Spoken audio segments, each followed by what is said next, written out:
Aujourd'hui, retour en mes murs, peu de temps, peu de choses, mais je vais revenir sur un moment de recherche, ce qui va permettre de parler d'un mec un peu étrange et assez drôle qui s'appelle Pierre Boittard et que vous ne pouvez pas connaître. Quand je dis que vous ne pouvez pas le connaître, c'est pas tout à fait vrai, je connais quelques personnes qui le connaissent, mais enfin en France on est trois à l'étudier.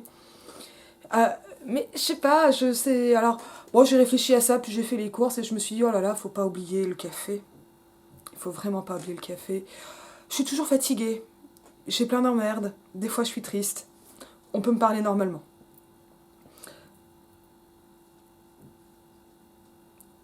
Je me souviens de ce soir où, il y a, je sais plus, 4 ans, 5 ans maintenant, à l'époque j'étais un peu plus jeune, où vers 2 heures du matin, je vais attraper les livres au fur et à mesure, donc ça va être le bordel, mais moi j'aime bien quand c'est le bordel. Je lisais la correspondance générale de Renan pour une raison simple, qui est que j'ai fait, et elle est maintenant finie, une thèse sur Renan, et moi, mon sujet c'était de bosser sur les sciences nat chez Renan, les sciences naturelles. Et une dimension de cette thèse, enfin en tout cas au niveau documentation, c'était de savoir euh, qu'a su exactement Renan en fait de sciences naturelles.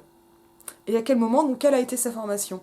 Le problème de Renan, c'est que lui, il n'a pas été dans des établissements, alors j'allais dire publics, mais ils peuvent être privés aussi, parce que l'enseignement au 19e siècle, et surtout dans la première moitié du 19e, Renan est né en 1823, ça fonctionne pas comme aujourd'hui. Ah ouais, quand même, il y a des évolutions. Il y a déjà le bac, mais à l'époque, il y en a deux, on passe des étapes, etc. Enfin, tout est plus compliqué.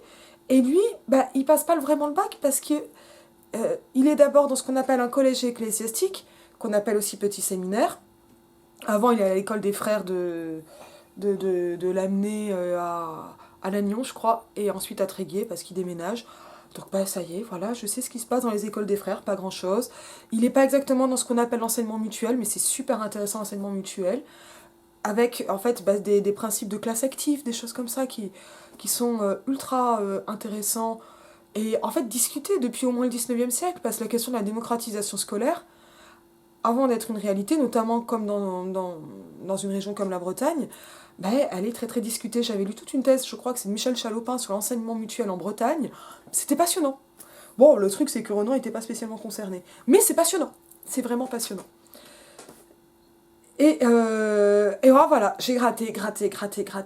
Et un des problèmes que j'ai eu, c'est que dans les petits séminaires, donc c'est équivalent collège puis lycée, et Renan passe de Tréguier, du collège ecclésiastique ou petit séminaire, c'est équivalent, de Tréguier à Paris, et là il arrive au petit séminaire de Saint-Nicolas du Chardonnay. C'est toujours où il y a Saint-Nicolas. Voilà.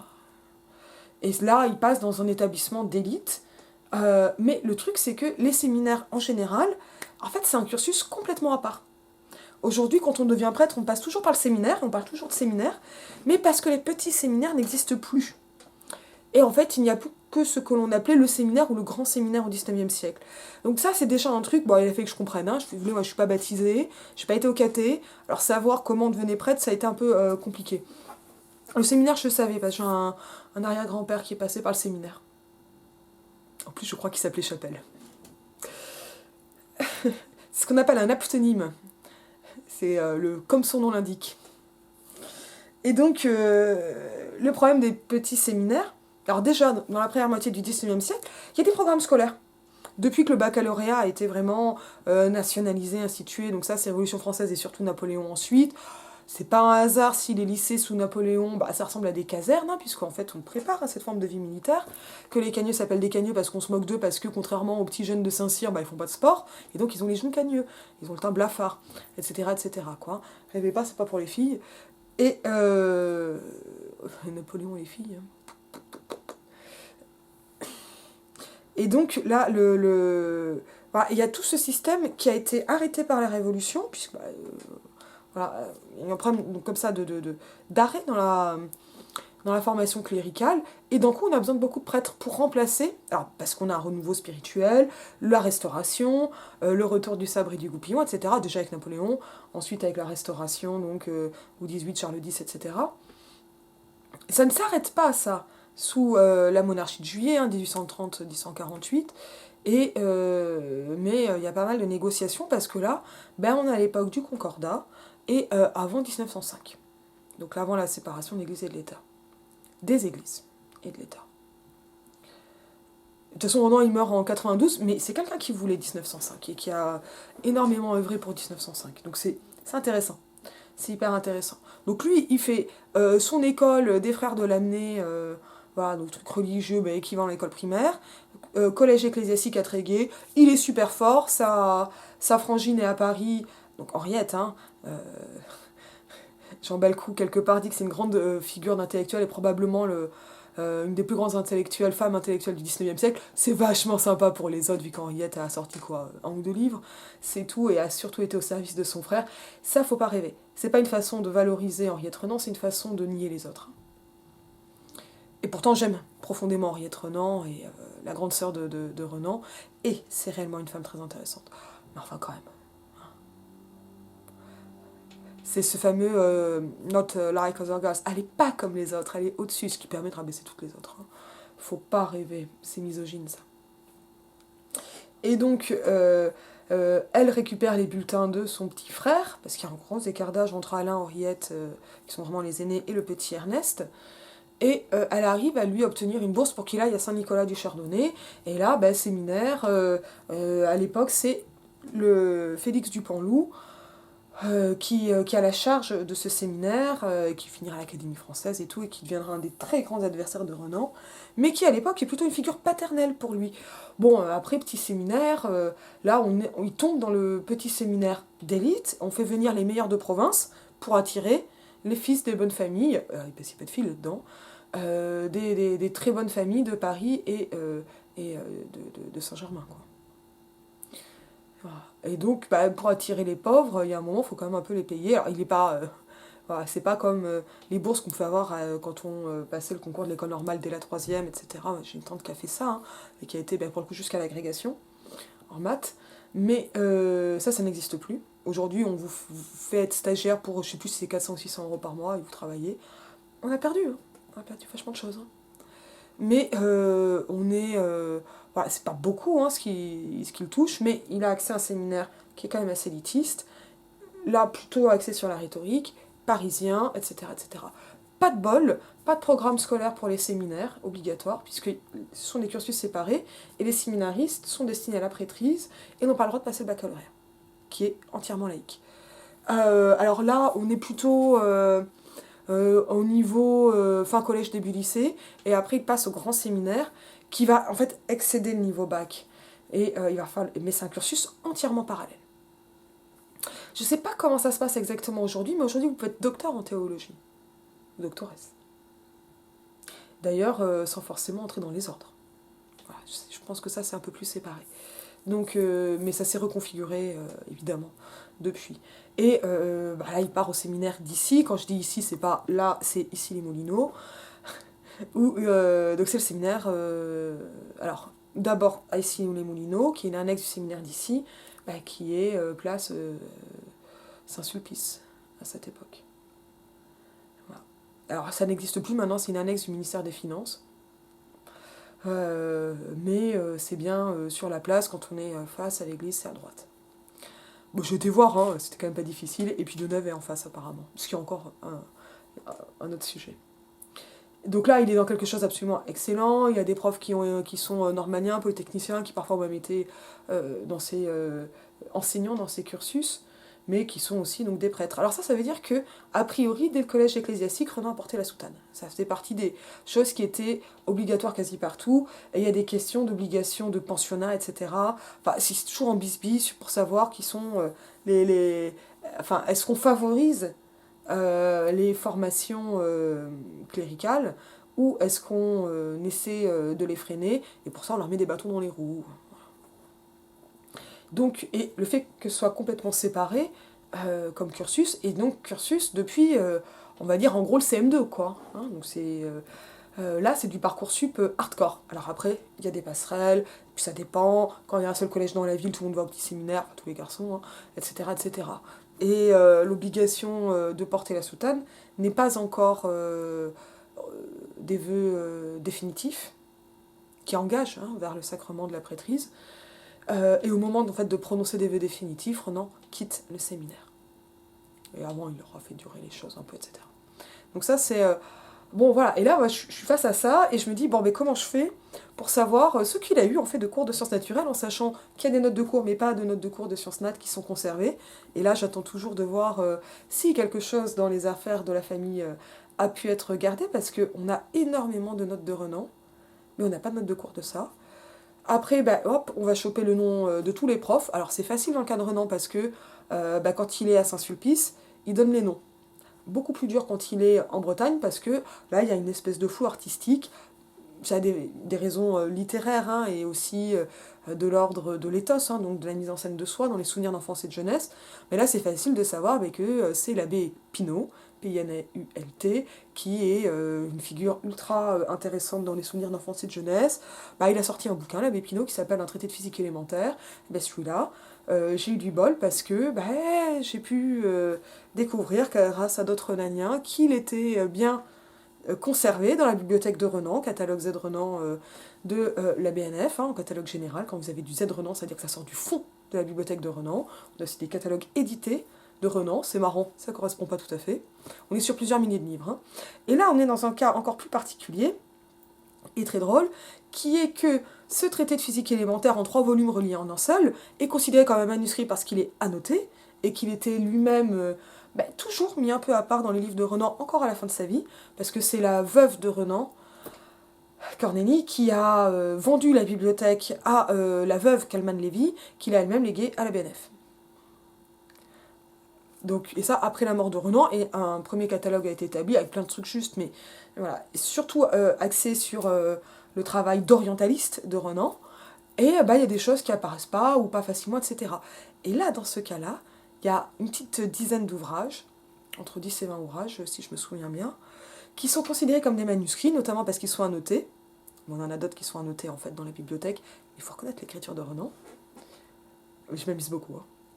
Et je fais pas beaucoup de Renanie en ce moment, mais ça démange hein, quand même par moment. Non, si je remanie ma thèse, donc si je fais de la Renanie. Mais bon, voilà, je vais peut-être. Est-ce que quand je remanie ma thèse, je fais de la Renanie? Je suis plus en train de découvrir des choses puisque je me relis moi-même.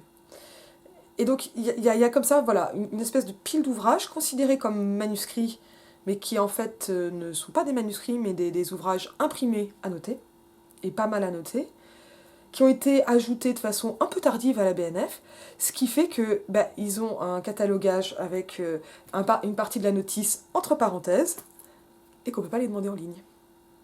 Et donc là, j'ai réussi par finir par demander directement au responsable des archives et manuscrits de la BNF. On a eu une petite incompréhension, mais il a été très gentil. Il est allé lui-même me chercher dans les réserves ce traité de physique élémentaire, ça j'en ai fait un article, parce que c'est très intéressant de voir comment Renan a simulé ses cours de physique. Mais ça c'est cool, parce que c'est pour la physique, c'est le même prof qui lui a donné des cours de sciences nat. En philosophie, il avait un peu de sciences nat, parce que c'est quand même intéressant comme question, mais il y avait aussi de la psychologie, on en reparlera bientôt. Puis la psychologie, c'est compliqué au 19e, parce que c'est pas complètement mental. De toute façon, la séparation entre corps et esprit est super compliquée au 19e, et encore plus chez Renan, puisque tout est un chez Renan, et en fait tout est esprit. Il y a des molécules qui se baladent. Moi, je suis entre une crémation et une inhumation diurne, ça me parle. Et il se retrouve donc comme ça, à se demander un peu... Enfin, moi, je me retrouve à me dire, bon, mais ils sont les cours de sciences nat de Nénès, il y a ça, voilà, j'épluche, mais ça, c'est vraiment que de la mécanique. Hein. Bon, c'est des trucs, moi, j'ai vu ça en terminale. Hein. J'ai vu un peu partout que c'était un très haut niveau de physique, je pense que ça allait pour l'époque. Bon, j'ai pas été impressionné. Enfin, je veux dire, j'ai un bac S spé maths, j'ai pas été plus loin, je suivais le bouquin sans problème. Mais je reconnais que sur le bac S, ça devait être plus difficile. Bon, c'est de la mécanique pour moi de seconde première. Et par rapport au programme que j'ai pu suivre, bac en 2005. Et donc il se retrouve, voilà, et là enfin moi surtout, elle se retrouve comme une nunuche à se dire, bon mais je fais comment pour compléter? Parce que donc je connais les programmes scolaires publics, mais je sais qu'ils ne sont pas forcément appliqués, et encore moins dans les petits séminaires, ou dans les grands séminaires. Et en même temps, et puis moi j'essaie de voir s'il y a des trucs loin, dès la Bretagne. Et il n'y a pas de traces, il n'y a pas d'archives de ces établissements. J'ai été à Saint-Sulpice fouiller le catalogue de la bibliothèque. Alors ça veut dire, ça c'est ce qu'on appelle un fichier, c'est le vrai fichier. Sur les petits tiroirs, il y a les fiches en carton. Et à fouiller les rayonnages. Mais le problème, c'est qu'en 1905, il y a une partie des bouquins, alors depuis, il y a une partie des livres qui a été vendue, et c'est normal, il y a des livres, enfin, pour sauver la bibliothèque, en fait, les paroissiens et les prêtres ont planqué les bouquins, puis les ont ressortis. Ça m'était raconté par la bibliothécaire, quoi, pour qu'ils échappent aux inventaires. Donc il y a des choses qui ont été perdues. Alors j'ai vu des choses magnifiques, hein, au cimetière de Saint-Sulpice, des bibles du 16e, enfin. Mais bon, c'était pas beaucoup des sciences nat du 19e qui m'intéressaient. Il y avait peu de livres de sciences nat comme ça, qui collaient, quoi. Après, bon, c'est logique parce qu'en fait, Renan, c'est surtout la philosophie qui l'a amené à la naturphilosophie. Et puis, c'est arrivé sur d'autres choses. Et puis, il a dû aller dans des cabinets de lecture. On a dû lui prêter des bouquins. Et je sais pas trop d'où ça vient. Donc, s'il les cite pas, je sais pas. Mais j'ai fini par savoir que c'est Geoffroy Saint-Hilaire. Et le bouquin fait par Isidore Geoffroy Saint-Hilaire sur son père, Étienne Geoffroy Saint-Hilaire, qui a été la clé dans un article qui n'est pas dans les œuvres complètes et qu'il a fallu que je retrouve. Et j'étais super fière. Et c'était très peu de temps avant de la thèse. Et j'ai la clé de voûte. Mais avant, il s'est passé d'autres choses qui étaient, ça colle bien pour après le séminaire. Mais ce boulot-là, en fait, moi, je l'ai fait depuis la naissance de Renan. Et il y a une autre source, ce sont les correspondances. Alors les correspondances, ça tombe bien parce que j'ai des collègues qui bossent bien et qui bossent depuis longtemps et qui éditent une correspondance générale monumentale. Je vous montre un volume. Alors, hop, ça va être le bordel, on démonte la bibliothèque. Je sais même pas le que c'est, le volume. Et moi, je trouve intéressant de partir comme ça de la bibliothèque. Ça, c'est le volume 4 de la correspondance générale. Pour l'instant, on en est à 5, je crois qu'on devrait en avoir 12. Et là, on est sur les années 56-62. Voilà. Ça, c'est de la correspondance générale. Donc, c'est quand même pas écrit gros. Hein. On a des notes. On n'a pas monstrueusement de notes. Mais on a des lettres donc de Renan, envoyées à Renan, tout ce qui a pu être recensé par les éditeurs de cette correspondance. Donc, direction de Jean Balcou, et ici c'est un volume Maurice Casnier, qui était donc dans mon jury de thèse. Et ça, c'est de la belle ouvrage, clairement. Moi, voilà, il y a un moment, ça veut dire que... alors ça, c'est quand même parmi les gros volumes, et on est chez Honoré Champion, hein, pour ce genre de truc. On est sur des ouvrages très onéreux, hein. Voilà, ça, celui-là, je me suis débrouillée pour faire une recension et pas le payer, hein, parce que sinon, c'est trop cher. Et sur ce genre de choses, j'en ai trouvé d'occasion aussi. Je l'ai trouvé un chez Gibert, j'étais trop contente. Mais j'étais la seule à pouvoir acheter ça. Peut-être pas la seule, mais on n'était pas nombreux quand même. De toute façon, je les aurai tous. Hein. Et je vous signale que Marine Riguet, qui était venue parler sur la chaîne, vient de sortir une réédition, et en fait, enfin une édition complète, exhaustive et non expurgée de la correspondance entre Renan et son ami de toujours, Marcelin Berthelot. Voilà, et ça, il faut que je me le procure, parce que là, j'ai plus le temps de faire des recensions. Mais bel ouvrage, magnifique. Splendide travail de Marine, essentiel, ultra important. On voit qu'ils étaient quand même un petit peu moins d'accord, etc. Enfin, c'est génial, quoi. Donc c'est ça, voilà, une correspondance générale, c'est ça. Après, je vais en archives, donc BNF, Musée de la vie romantique, etc., pour aller en chercher d'autres. Des lettres de Renan, j'en ai pas beaucoup, j'en ai un peu, elles sont pas dans la correspondance générale, il faut que je les fasse ajouter. En même temps, c'est sympa d'avoir de l'inédit. Et puis, ça, voilà. Et ça veut dire que les collègues, ils fouillent les catalogues de vente, parce que c'est comme ça que ça se passe. Et voilà, je lisais le tome 1. Alors on a pas mal de lettres dans le tome 10 des œuvres complètes, édition Calman-Lévy, alors en 10 volumes, papier Bible, hein, donc ça les éditions là elles sont là, juste par là, et donc c'est à peu près ça en papier Bible en 10 volumes. Bon, y a plusieurs comme ça, il y a un volume de fragments intimes où il y a des lettres de famille, etc. Bon. Moi, je suis passée quand même sur les trucs les plus récents et les plus complets. J'ai peu lu le tome 10, j'ai plutôt été sur ces correspondances-là. Puis ça, c'est quand même pratique parce qu'il y a des index, parce que, à un moment, chercher... Alors, qui étaient les embryologistes copains de Renan? Allez, poum, on va chercher les noms. C'est long, c'est super long. C'est de la compile, faut le faire. Et puis, ça, j'ai pas forcément eu accès au PDF pour gagner du temps, donc les index, c'est le contrôle F du livre, hein, l'index. Hein. C'est hyper important. Donc, je me retrouve là, voilà, à lire mon tome 1, comme ça, en soir, parce que, faut pas rêver, on fait pas une thèse en 5 ans sans bosser tous les soirs. Surtout quand on travaille sur quelqu'un qui a un corpus aussi énorme qu'Ernest Renan. Mais c'est l'avantage, c'est que pour le coup, j'ai lu tout Renan sans me poser de questions. Et là, je vois une lettre d'Henriette à la mère de Renan, donc Manon Renan, ça y est, j'ai oublié son nom de naissance. Ne pourrait-on pas renouvelle-t-on l'abonnement d'Ernest à ce musée des familles pour l'année prochaine? Et là, on est en 35 ou 36. Et ça, c'est une lettre qui a été publiée il y a assez longtemps. Et là, je me dis, mais alors, voilà, déjà les lettres entre la sœur et la mère, j'aurais pu zapper. Bon, ouais, je suis un peu obsessionnelle, je suis à fond, quoi. Là, je me dis, mais c'est quoi le musée des familles? Il a entre 1 et 2 heures du matin. Et je commence à chercher sur Gallica. Gallica, c'est la BNF numérisée. Donc évidemment, toute la BNF n'est pas numérisée. Et il faut bien distinguer le catalogue général de la BNF, qui là va présenter toutes les notices de façon numérisée, de Gallica, parce que la BNF numérise les volumes, les manuscrits, etc. Mais ça prend du temps. Donc tout n'est pas sur Gallica. Et bon, bah moi, Gallica, à l'époque, ça s'était enlevé, mais avec Mozilla, j'avais directement l'onglet pour chercher sur Gallica en tapant dans Mozilla. Et recherche rapide. Évidemment, c'est mon taf. Et c'est un des grands avantages d'être 19e, d'avoir à peu près tout accessible, et souvent sérisé, donc c'est-à-dire qu'on peut quand même faire de la recherche texte, mais pas pour tout. Évidemment, ça serait trop beau. Il y a quand même encore beaucoup de PDF images hein, dans Gallica. Ou du PDF texte, mais tellement dégueu qu'on peut rien en faire. Voilà. Ou là, je suis en train de travailler sur de la presse, où il manque des trucs. Bon, je regarde ce que c'est, musée des familles, Wikipédia, Gallica, je vois. Revue populaire, 19e, machin et tout. Fondation en 33. Que ça monte à 30 000 exemplaires en tirage, que c'est le début de la presse grand public. C'est cool. Bah, je commence à prendre alors c'est un peu compliqué à repérer parce que ça se compte pas de janvier à décembre de façon facile, mais d'octobre à octobre. Et je regarde ce que c'est, le musée des familles. Et je tombe sur ça. Alors, il faut que je trouve la bonne année. Voilà. Alors, j'ai fini par l'acheter parce que je suis une collectionneuse, comme mon papa. Et ça, c'est un exemplaire du musée des familles de 1836, avec Mickey marque-tapage. Bon, ça a l'odeur du sous-bois, légèrement moisi, mais ça va. Là, on est sur un truc un peu propre, hein, mais on n'est pas dans du parfait. Ça, c'est une reliure éditeur.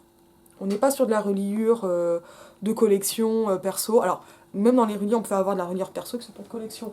Celui-là, celui de Jésus de Strauss, c'est une reliure perso. Les 2 volumes sont en un. Hein. On n'est pas en reliure éditeur, mais elle est méga moche. Hein. J'ai pas de belle reliure. Et par contre, après, il y en a des un peu plus jolies, comme celle là-haut, que j'attraperai probablement ensuite. On a beaucoup de reliures bibliothèque. Bon, ça, c'est de la reliure standard, 19e, début 20e, je sais plus ce que c'est ça. Alors ça, c'est un peu rigolo, parce que là, pour le coup, ça doit être de la bibliothèque, privée ou pas, hein, avec donc des systèmes de cotes. Mais bon, bah, moi, j'ai que celui-là, parce que bah, c'est sur un an, donc c'est celui-là que j'ai pris. Ça date de... Ah, bah c'est, voilà, Ville de Liège, bibliothèque publique. C'est pour ça qu'il y a un système de cotes. Attends, je l'ai lu, mais je l'ai oublié. Bah, une biographie de Renan traduite du hollandais, c'est quand même important. Parce que déjà que moi, je ne lis pas le hollandais. Bon, et je tombe là-dessus, bah, j'ouvre le PDF, je le télécharge, hein, voilà, et j'ouvre le truc. Et là, on commence à être dans les 2h du matin. Et là, c'est le moment où je ne sais pas si je suis curieuse, en train de chercher, si je suis sur une piste ou pas, mais je me dis, c'est quoi ce truc? Et très clairement, si on n'a pas cette façon de penser quand on fait de la recherche, c'est pas la peine de s'embêter à être chercheur, c'est déjà tellement compliqué et difficile, qu'il faut aimer oh, c'est quoi ce truc? Bon, hein, c'est ce qui fait que y a plein de bordel dans ma maison parce que c'est le même truc qui fait aller en vide-grenier. Il y a aussi plein de bordel là. Mais bah, il y a plein de choses en commun entre la recherche et la Chine. Ça, vous l'avez vu dans De briques et de broc. Donc je vois le musée des familles. Alors c'est un peu joli. Alors là, ce qui est rigolo, c'est là où ça se complique, c'est que moi j'ai une reliure de 36, donc en fait 35-36, mais le PDF de Gallica numérisé, il n'est pas dans le même ordre, parce qu'en fait c'est une réédition avec un retirage, plutôt, je crois que c'est dans les années 40 ou 60, mais ultérieur. Et donc ça change, et ils n'ont pas mis les trucs dans le même ordre, super pratique. Hein. Et ça c'est, en fait, musée des familles, je regarde, donc hop, voilà, et là on tombe dans l'impression du 19e. Qu'est-ce qui s'est passé dans les années 1830 ? En Angleterre, on a un énorme essor dans l'imprimerie, et ça amène cette création de ce qu'on a appelé les magasins. C'est ce qui va donner le mot magazine, ou des bazars. C'est le début de la presse grand public. Ça veut dire que ce qui coûtait 8 francs commence à coûter 30 sous. On est 70 fois moins cher. Et donc une famille comme la famille Renan peut commencer à abonner son gamin à un journal. Et c'est ce qu'ils ont fait. Donc là on est... Et ce qui est très rigolo, c'est qu'on voit la 3e volume, 4e année, 36. Alors pour tous ces trucs-là, on va avoir des adresses directement pour s'abonner, où les gens vont directement, ou auxquelles il faut écrire. Bon, là, voilà, on a les conditions. Alors, on s'abonne à l'année, hein. Il n'y a pas de kiosque, hein. Ça n'existe pas à ce moment-là. Donc on n'achète pas au numéro, on s'abonne à l'année, on est proche de la souscription. Et là, ben voilà, ça voilà, on voit que je l'ai payé 10 €. Parce que tout le monde s'en fout. Et on tombe sur les débuts de la presse illustrée. Donc c'est complètement copié sur des modèles anglais, Mais on a quand même des auteurs ultra intéressants qui écrivent dans le musée des familles. Alors le musée des familles, ça s'arrête en 1900, je crois. À la même époque, il y a le magasin pittoresque qui est un peu plus connu que le musée des familles. Mais il y en a d'autres comme ça, il y en a pas mal, comme tout au long du siècle. Et après, il y a des trucs ultra intéressants comme les journaux de caricature, d'illustration. Mais là, le principe, c'est lecture du soir. C'est qu'on peut le lire en famille, avec sa femme et ses enfants, toute moralité. C'est vraiment l'idée. Bon, comme ça m'a plu, j'en ai acheté d'autres, et parce que j'ai fait des découvertes. Je vous montre la découverte, tout de suite, pour vous expliquer le choc. Il faut que je le retrouve. Alors déjà, voilà, c'est du PDF, j'essaie de trouver les tables des matières, je tombe sur des gravures qu'on appelle en pleine page, comme ça. Elles sont beaucoup plus belles en vrai que sur Gallica, parce que Gallica fait des images dégueu pour compter des droits à l'image. C'est pour ça que je l'ai acheté. Ça m'a... enfin, j'aurais peut-être pu me faire rembourser, etc. par ma fac, mais moi, j'ai ce truc de collectionneuse. Où j'aime bien que ça sente le moisi chez moi, mais peut-être que ça, j'y reviendrai. Mais où voilà, je cherche vraiment ce truc. Voilà. Alors, je vois des leçons d'histoire naturelle, et je trouve ça assez fun. Et puis, je parcours le volume. Ah ben voilà, ça y est, c'est pas dans celui-là, et je vais l'avoir perdu. Parce que ça, c'est un truc sur lequel j'ai vraiment bossé il y a 2, 3, 4 ans. Donc je commence à me perdre. Ça va être dans le numéro de 35 alors.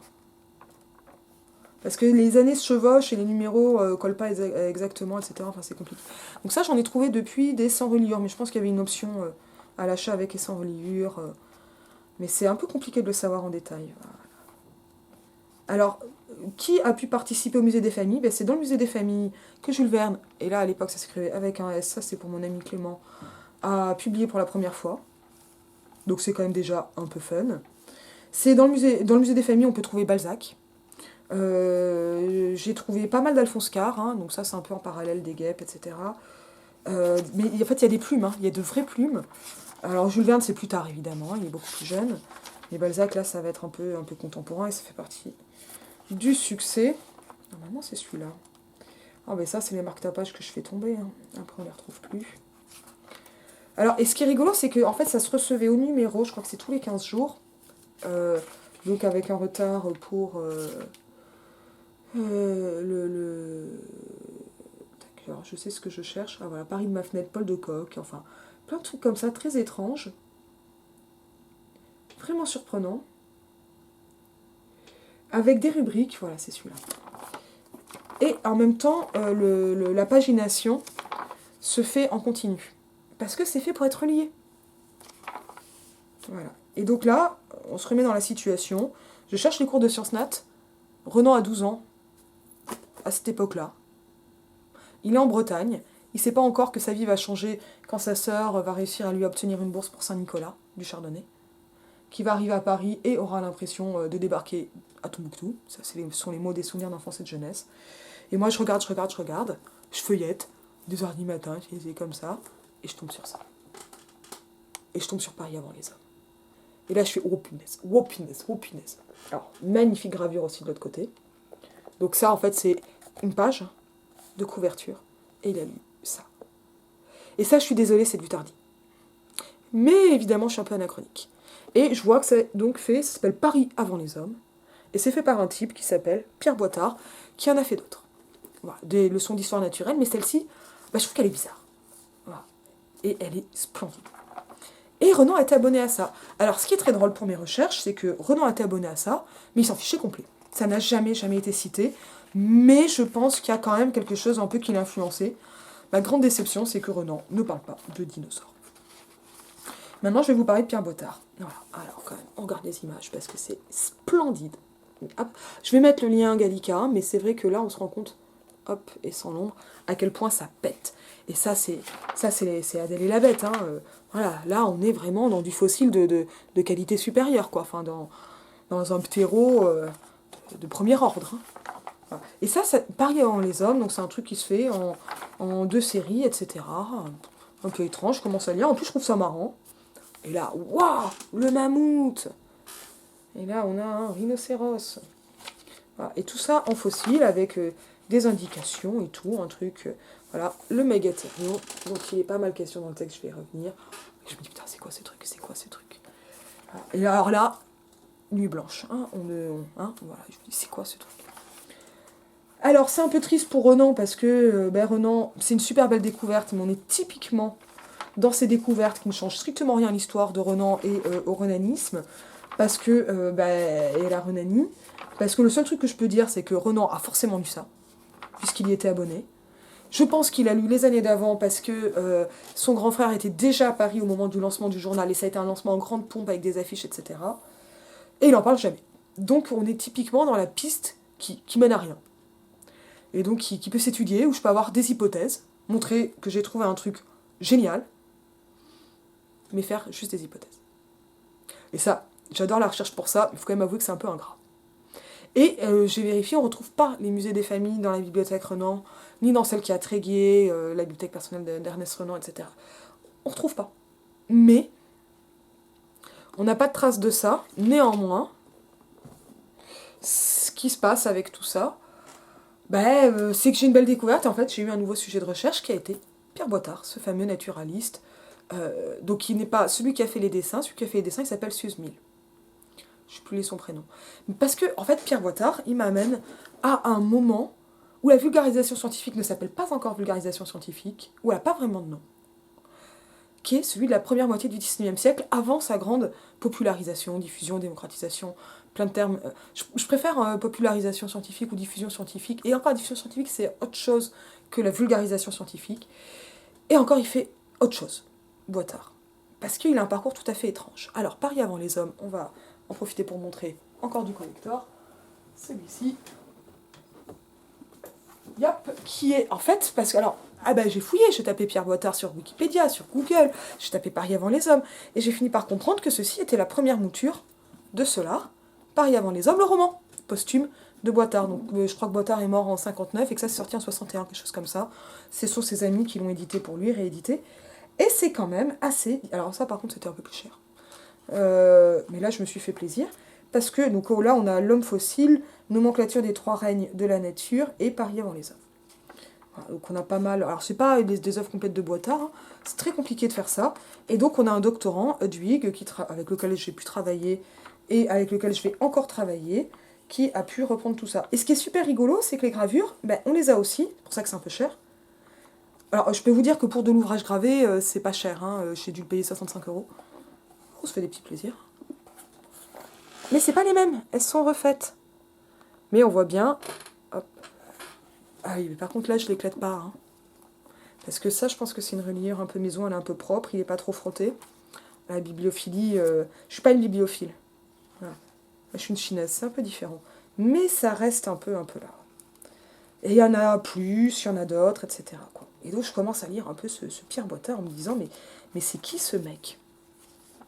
Alors d'abord dans le musée des familles que j'ai ouvert, bon voilà, alors là j'ai compris que j'allais bosser, qu'il y avait du taf, parce que Boitard a quand même pas mal publié, et c'est devenu un sujet de recherche à part entière pour moi, alors un sujet secondaire, moins important, un sujet pour moi d'article. Je pense faire avec Eudes une anthologie consacrée de textes de Boitard, où on les expliquera tout ça, mais là pour l'instant on est tous les deux d'accord pour dire qu'on est débordés et qu'on va attendre. Mais ça viendra, on fera ça. Et on mettra les images, puisqu'on les a. Parce que là, ça c'est tombé dans le domaine public, donc si moi je scanne, c'est moi qui suis droit d'auteur. Mais quand je le prends sur Gallica, c'est Gallica le droit d'auteur, parce que numériser, c'est faire œuvre. Donc il faut avoir l'original, qui lui est tombé dans le domaine public, mais pas la copie numérique. Et c'est plus joli. Voilà. Alors en fouillant, je me rends compte, alors donc Paris avant les hommes, qu'est-ce que ça raconte? Alors je vais pas parler des variations entre les deux, parce que c'est vraiment compliqué dans le détail, mais c'est un texte super fun. Parce que on a ce mec, Pierre Boitard, qui se met en scène dans ses leçons d'histoire naturelle. Alors c'est pas le premier naturaliste qui écrit dans le musée des familles, mais c'est celui qui va durer le plus longtemps. Et on a régulièrement des espèces de photos de rédac, on en a encore. Alors aujourd'hui on fait plutôt des photos, au XIXe siècle on fait des gravures. Et il apparaît encore longtemps après sa mort comme les grands contributeurs du musée des familles. Donc ça c'est intéressant. Au niveau de la diffusion, il a participé à d'autres journaux, etc. Mais c'est un type qui a eu une formation naturaliste, pas ultra solide mais quand même, et qui a vraiment été naturaliste, et qui a fait plein d'ouvrages de vulgarisation, notamment de ce qu'on appelle des manuels Roré. Les manuels Roré, c'est ça que lisent Bouvard et Pécuchet dans le Bouvard et Pécuchet de Flaubert. Et ils lisent notamment je crois que c'est celui sur les jardins de Boitard. mais ils lisent pas le musée des familles. Le musée des familles, il est un peu cité par Flaubert, mais dans d'autres circonstances. Ça se passe, je fais la notice musée des familles du dictionnaire Flaubert. Voilà, comme ça. Mais, mais, mais c'est un peu, c'est pas comme si on citait Okapi, mais c'est un peu comme si on citait, je sais pas, les quid des années 80, ce genre de truc. Enfin, j'ai pas vraiment d'équivalent actuel de cette décennie.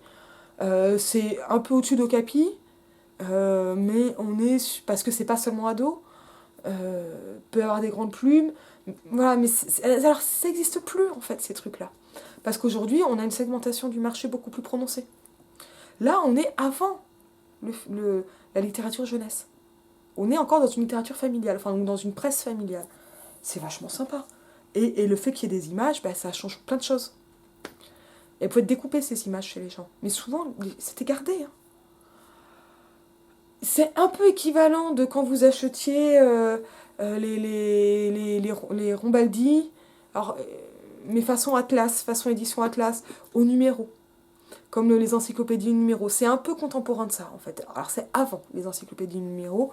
Mais là, je vous renvoie à Robert Darnton, l'aventure de l'encyclopédie. Voilà. On est dans cette espèce de vogue. On démocratise des savoirs et on les donne à plus de gens. Mais bah, c'est aussi de la littérature industrielle, hein, à grande échelle. Et donc, voilà, dans le musée des familles, Pierre Boittard, donc, qui est un genre de vulgarisateur, même si ça n'existe pas encore vraiment, les vulgarisateurs, avec, bah, il a fait des manuels de taxidermie, ça j'en ai lu un. Bah, c'est très carré. Alors, par contre, manuel de taxidermie, ça veut dire aussi qu'on va pêcher ou chasser l'animal. Hein. Donc, on a toutes les étapes, comment on le dépèce, etc., comment il vaut mieux le tuer, enfin, voilà, faut s'accrocher. Moi, ça m'intéressait. Voilà, donc, il y a des manuels de chasse, des guides sur les roses, etc., et des textes comme ça, donc comme ces leçons d'histoire naturelle, dans le musée des familles, qui ont l'air d'être un peu plan-plan, pas mal sont un peu plan-plan, et plusieurs sont plus marrantes. Alors, dans celles qui sont marrantes, il y a Paris avant les hommes, il y a les études astronomiques, ça je vais le montrer ensuite, où il y a les 17 aventures de Jeannot le harponneur. Parce que là, en fait, Boittard, il fait un truc donc, que moi j'ai identifié comme un sous-genre littéraire qui n'existait pas, enfin qui n'avait pas été identifié jusque-là. Bien sûr qu'il existait puisqu'il avait puisque je l'ai retrouvé, que j'ai appelé la vulgarisation scientifique excentrique. Alors parce que Boittard, il sait bien qu'il n'est pas dans l'académie, il va souvent se moquer des académiciens, qui vont mettre plein de nomenclature et ils nous font chier ces académiciens, c'est beaucoup plus drôle que ça. Et en même temps, il va être dans ce que Daniel Sansu a appelé le récit excentrique. Le récit excentrique, ben, c'est le récit qui va s'excentrer. Donc c'est vraiment Jacques le Fataliste, par exemple. Mais vous en avez plein au XIXe siècle. Même dans Bouvard, il s'en amuse à un moment de ces récits excentriques. Et donc en fait, il fait semblant de faire la vulgarisation pour pester contre les nomenclatures et les grands académiciens, pour faire lui une espèce de science qu'on peut qualifier de science à domicile, accessible, pas amatrice. Et parfois, il peut vraiment donner les nomenclatures, mais quelque chose qui va être beaucoup plus direct comme rapport à, on va dire, la nature, aux objets naturels, etc. Et qui en même temps va être assez fun. Alors c'est pas complètement excentrique parce qu'il finit toujours par faire la leçon, mais parfois ça prend vachement de temps. Dans les 17 aventures de Jeannot le harponneur, alors lui je vais jamais le retrouver, on va tous les attraper mais je sais même pas. Voilà. Alors ça c'est d'autres livres maison, donc celui-là je sais même plus de quand il est. Alors parce que là j'ai pas préparé ça, hein. C'est vraiment sur de la recherche déjà établi. Hein. J'aimais vraiment beaucoup le début. Alors il aime bien, voilà, là il y a un truc sur l'ornithorynque, il y a des dessins d'ornithorynque parce que bah, ça vous montre l'ornithorynque. Le Fatima, conte botanique, c'est très joli ça. L'ornithorynque, il vous montre un truc, c'est que la classification des règnes et des mammifères, etc., bah, elle marche pas bien. Voilà. Et donc, en fait, on rejoue au XIXe siècle ce qu'on a appelé la querelle des nominaux. Voilà, et la classification est-elle en soi ou permet-elle de... Je sais plus quelle c'est. Et en plus, je suis même pas sûre de l'avoir, Jeannot le harponneur, il était peut-être sur Gallica. Il est super drôle, parce qu'il commence... Bon, si je retrouve mon article, ça sera peut-être aussi bien. Mais il vous montre Boittard dans son jardin, avec sa mère, et qui se dit, on va faire le tour du jardin. Et c'est notre aventure. Donc déjà, c'est quand même un peu... Là, je suis dans suite 34-35, donc ça doit pas être celui-là, parce qu'il me semble que c'était ultérieur. Ah, de toute façon, je les ai pas tous, hein, il y a un moment... ou les odeurs de sous-bois, faut quand même les localiser. Ensuite 38. Alors faut pas les attraper avec les ongles, hein, parce que là je suis en période ongles longs, faut quand même faire gaffe. À Paris avant les hommes, là on est dans le second article, on est dans la suite, qui est super belle. Marin. Le problème c'est que j'ai pas mis des marque-pages à tout, et puis bon, mais ces dessins quoi. Waouh. Alors ça, faut savoir qu'il y a des bouquinistes qui découpent pour vendre à la découpe. J'aime beaucoup La Nuit des Rois à Bordeaux parce que justement ils refusent de le faire. Mais c'est vrai qu'ils perdent de l'argent. Parce que là, si vous vendez ne serait-ce que 10 balles l'image, par rapport au volume à 10 balles, vous perdez quoi. Voilà. Donc, je veux dire, je comprends pourquoi les bouquinistes le font, et ils jettent le reste. Faut pas rêver. Pour vous vendre des petits cadres, ça m'est même arrivé de finir par devoir acheter des biographies comme ça, enfin des portraits, etc., de Renan, notamment des caricatures, parce que j'arrivais pas à les trouver. Sinon, mais ça fait mal au cœur. Est-ce que je vais le retrouver, Jeannot le Harponneur? Je pense pas. Voilà. Alors, il y a des trucs très classiques, les reptiles, machin, etc. Mais il aime bien faire rigoler, parce que c'est de la vulgaire. Je veux dire, c'est comme sur YouTube. Il n'y a pas de différence. Alors, s'il y a quand même une différence, c'est qu'on est à un moment où la science est moins instituée. Et donc, aujourd'hui, on peut entendre des bêtises, notamment en termes de naturalisme, c'est-à-dire de croyance en une nature, on va dire, quand même quelque peu téléologique, etc. Ce qui est un énorme problème. Voilà, ça, c'était des travers que pouvait avoir Dirty Biology il y a quelques années. Je le regarde plus, il me fatigue. Mais, voilà, en fait, faire de l'histoire des sciences, c'est pas être scientifique. Enfin, c'est être scientifique, mais pas de science. Mais de l'histoire des sciences. C'est une autre spécialité. Et les scientifiques sont clairement pas les meilleurs historiens de leur matière, parce que quand vous êtes, je sais pas moi, vous êtes polytechnicien, vous faites l'histoire de l'école polytechnique, vous avez envie de montrer comment tout ce que vous avez connu était déjà prévu dès le début. Et vous oubliez les spécificités de l'époque. Parce que c'est un métier en soi, l'histoire des sciences. Avec des formations assez spécifiques, assez complexes. Bon, je n'ai pas retrouvé Jeannot le Harponneur, je pense que je ne le possède pas. Mais donc voilà, il y a Boitoir comme ça, qui est chez lui avec sa mère. Et ils se disent que les voyages, c'est bien embêtant, mais que quand même, il aimerait bien aller retrouver tel point de synonymie compliqué sur les moufettes. Donc ça, c'est vraiment pour se foutre de la gueule des naturalistes. Et en fait, tout ce passage, c'est une parodie, c'est un pastiche du voyage autour de mon jardin d'Alphonse Karr, qui disait, on va faire de la science à domicile, de la science de jardin. Ça, c'est ce qui annonce la leçon de choses de la deuxième moitié du XIXe siècle, où on prend un objet, on l'étudie, etc., dans tous ses rapports. Donc c'est un moment où on invente ces pédagogies, mais avec Boitard, il faut quand même avouer qu'on rigole, avec Alphonse Karr aussi en général. Et arrive d'un coup Jeannot le Harponneur, l'ami. Alors en fait, ça c'est la parodie d'un marin qui est mort, un marin naturaliste aventurier, qui est décédé assez jeune, et donc c'est un semi-hommage à cet homme-là. Alors je sais pas s'il était déjà décédé au moment du texte ou pas, qui revient et qui raconte ses voyages, et il lui arrive plein de mésaventures, mais en même temps, quand même la synonymie des moufettes. Voilà. Et le texte est super drôle, je vous retrouve le lien, je vous le mets dans la description. Et il y a cet intertexte avec Alphonse Karr qui est hyper intéressant, et qui fonctionne vraiment bien. C'est là où je me suis dit, il y a un truc avec ça, c'est vraiment ça, une vulgarisation scientifique excentrique. Donc maintenant, je vais vous expliquer ce que j'ai pu faire. Je crois que l'article que j'ai rédigé est en ligne, donc je vais coller le lien de façon accessible. À cela s'ajoute, Boitard, il n'a pas fait que ça, puisqu'il a donc fait Paris avant les hommes, donc un peu avant, encore après, etc. Ensuite en volume. Et Paris avant les hommes, c'est compliqué, parce que c'est encore autre chose. Et en fait, ça commence sur cette espèce de querelle de savants, parce qu'on va toujours se moquer des savants et des académies avec Pierre Boitard. Parce que lui-même, c'est le franc-tireur qui tire sur tout ce qui bouge et qui vit de la vulga, et qui, je pense, a souffert de ne pas entrer à l'Académie des sciences comme il l'aurait voulu. En tout cas, institutionnellement, ça aide pas. Mais qui, pour le coup, prend sa revanche. Dans d'autres textes, dans les marges. C'est-à-dire, en ayant un public beaucoup plus large que les savants de l'Académie, en faisant un autre type de science, et en proposant ce que je pense vraiment... Je pense qu'il propose vraiment à son niveau une science concurrente de la science institutionnalisée. Et que c'est hyper intéressant. Et que cette science, elle passe notamment par des formes et des formats littéraires. Parce que Paris avant les hommes, c'est un mini-roman, avant d'être donc le roman posthume de 61. Alors, on trouve tout en ligne. Et l'idée, c'est, il y a cette querelle sur Mégathérion, qui est une querelle réelle, historiquement.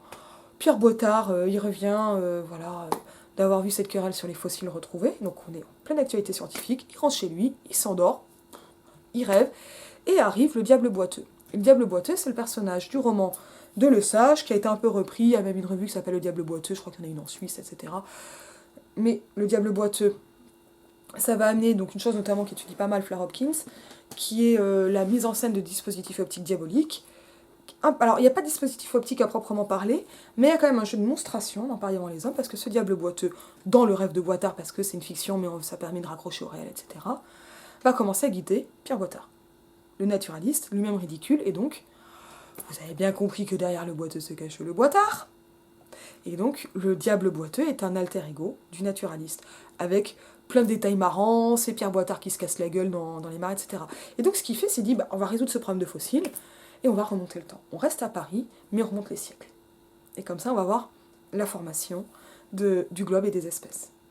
Et ce que fait Pierre Boitard à ce moment-là, c'est qu'il propose une forme de lamarckisme un peu bizarre, voilà. Donc dans la lignée de Jean-Baptiste Lamarck, avec plein de trucs. Alors c'est super dur à décoder, mais il n'arrête pas de dire qu'il est cuviériste, et donc il y a des périodes très définies, très délimitées, mais dans le texte c'est pas du tout ça. Les périodes, ça correspond au catastrophisme de Cuvier dans son discours sur les révolutions du globe. Et ça, en fait, ça permet de rester concordant avec la Genèse. Sauf qu'on va pas dire que c'est un jour. Un jour, c'était une métaphore pour dire une période. Et il y a des catastrophes qui font passer de l'une à l'autre. Sauf que chez Boitard, tout s'écoule lentement. Et ça s'inscrit dans la durée. Et on voit une évolution des espèces, alors que chez Cuvier, on est dans ce qu'on appelle le fixisme. Donc on est à cette époque où, avec Lamarck, on parle de transformisme, et à partir de Darwin, on aura vraiment l'évolutionnisme. Parce que la façon dont ça se développe ou dont ça évolue, etc., va changer entre Lamarck et Darwin. Et on peut aussi parler de transformationnisme quand c'est encore un peu compliqué, etc. Là, ce sont des débats d'historiens des sciences. Et Boitard, c'est quand même super à part, notamment parce qu'on est dans ce récit qui est une fiction, et qui transmet des savoirs. Et qu'a lu le jeune Renan. Donc le naturaliste est ridicule, il y a des... Alors, bon, il y a des moments un peu chiants, hein, parce que il s'agit d'expliquer, voilà, tac tac, le fossile, etc. Et les images, a priori, alors ça c'est... Je vais trouver dans un autre bouquin. Putain, mais c'est vrai que j'ai un peu investi pour mes recherches. Mais ce serait, et là je vais vraiment utiliser un conditionnel à vérifier, machin, parce que c'est toujours compliqué de dire le premier, mais on serait en tout cas face à là où parmi les premières représentations de dinosaures à partir des découvertes de fossiles, de dinosaures reconstitués. Donc on a des planches de fossiles, mais le ptéro, ça serait la première représentation au monde. Et on voit, et ça c'est intéressant, comment cette représentation, elle a marqué l'imaginaire jusqu'à Tardy. J'aurais dû attraper Adèle et la Bête, j'en ai un là-bas. Alors que maintenant, les nouvelles représentations à partir des fossiles nous représentent les dinosaures de façon assez différente, mais notre imaginaire n'a pas encore évolué. On n'est pas encore à jour. Et ça, c'est un truc hyper intéressant en épistémocritique. Donc quand on étudie comme ça les transferts de savoir dans les textes, c'est que la science va beaucoup plus vite que notre imaginaire sur plein de points. Et donc on ne met pas notre imaginaire à jour. Donc ça, c'est Pierre Boitard. C'est Pierre Boitard, il est super fun, et c'est le Pierre Boitard de Paris avant les hommes, et donc comme ça on remonte les époques, etc. Puis à la fin, oh là là, mon Dieu, c'était un rêve. Parce qu'il faut bien une espèce de fiction cadre. Ça s'appelle comment ça en allemand déjà? Eine Rahmenerzählung. Donc voilà, la narration qui va encadrer le rêve, et en fait avec tout un jeu extrêmement subtil de dialogue entre le boiteux et le boitard, qui permet d'éviter les foudres de la censure que connaîtra bien Boitard en 1938 dans le magasin Pittoresque, je crois, à vérifier pour un discours qui en fait, a beaucoup choqué en raison de son caractère hétérodoxe. On est à une époque où la science amène de grands scandales, hein. Voilà, pour de vrai, hein. On s'engueule hein, pour ces questions-là, et on s'y intéresse plus qu'aujourd'hui. Je sais pas s'il y a vraiment des scandales en science aussi marquants que la querelle des analogues entre Geoffroy Saint-Hilaire et Cuvier, racontée par Goethe en 1830, que le darwinisme. Remarquez, le darwinisme est toujours polémique, hein. Mais j'ai l'impression qu'on s'en fout un peu des sciences actuellement. Vous me direz, les grands scandales scientifiques de l'époque. Peut-être que moi je suis blasée. Voilà, et que je me rends pas bien compte. Donc ouais, voilà, j'arrive là-dedans. Et donc bah forcément que je m'éclate parce que y a des dinosaures, il y a des images, il y a des jeux littéraires, on peut faire des jeux de mots. Derrière le boiteux se cache le boitard. Bon, tout ça m'éclate. Énormément de procédés comiques et ce sous-genre donc de la vulgarisation scientifique excentrique avec des gens comme donc Pierre Boitard, Alphonse Karr et je pense d'autres mais je n'ai pas eu le temps de creuser. Qui apparaît donc dans des marges des publications. Pierre Boitard c'est déjà fun avec ça. J'avais déjà de quoi m'éclater, mais il va plus loin. Le Boitard n'arrête pas, le Boitard court toujours. Parce qu'il fait donc un petit pari avant les hommes en 2 séries dans le musée des familles, mais il fait aussi des études astronomiques. Alors je sais plus dans lequel c'est. C'est pas celui-là. C'est pas celui-là. Mais non, ça c'est. Alors on va un peu les voir là, je crois, les études astronomiques. Alors c'est très chouette parce qu'on a une auto-représentation de Boitard là-dedans. Mais enfin apparemment ça lui correspond pas du tout parce qu'il est présenté par Samuel-Henri Berthoud comme un type assez ventripotent. Enfin, je sais plus quel terme employé par Berthoud. Mais il y a, voilà, Boitard était obèse. Et il faisait des blagues à tout le monde. Il faisait des canulars tout le temps. Donc c'est assez drôle quand même à lire.